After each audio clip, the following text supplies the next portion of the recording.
Szeretettel üdvözöllek! Engedd meg, hogy személyesen is megköszönjem neked a 2015-ben tőled kapott szeretetet és segítséget, és nagyon-nagyon hálás vagyok neked, hogy ennyi emberhez segítettél eljutatni a Csikos lekvárt és a Csikosnak az üzenetét, értékrendjét. Ahogy 2015-ben már neked ezt írtam is, szeretném veled megosztani a tapasztalatainkat. A legmeghatározóbb és talán legsikeresebb évünk a 2015-ös év második fele lett. Rengeteg új dolgot próbáltunk ki, rengeteg dolgon változtattunk. Ez érintette az üzletpolitikánkat, a kommunikációnkat, magát a terméket, és még nincs vége ezeknek a fejlesztéseknek és változtatásoknak. Én szeretném veled majd megosztani a tapasztalataimat, mert szerintem te is tudod az üzletedben használni majd ezeket.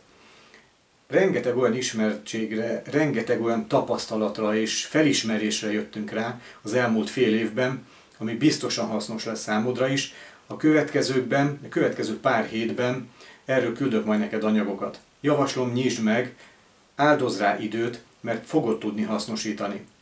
Megér annyit szerintem tényleg egy 10-15-20 perc gondolkodás, hogy az üzletpolitikádat 2016-ra milyen módon lehet még jobban egy picit alátámasztani, még jobban egy picit alátüzelni, hogy még jobb eredményeket érhess el. Én azon leszek, hogy én ebbe támogassalak téged és segítsek, és ezért is fogom veled megosztani a tapasztalataimat, mert szerintem most a jelenlegi piacon, Magyarországon, marketing szempontjából van egy-két olyan lehetőség, van egy-két olyan eszköz és módszer, ami számos üzletben használható. Legyen szó ajándéküzletről, élelmiszerüzletről, delikátesz üzletről, virág- vagy ajándékboltról, étteremről.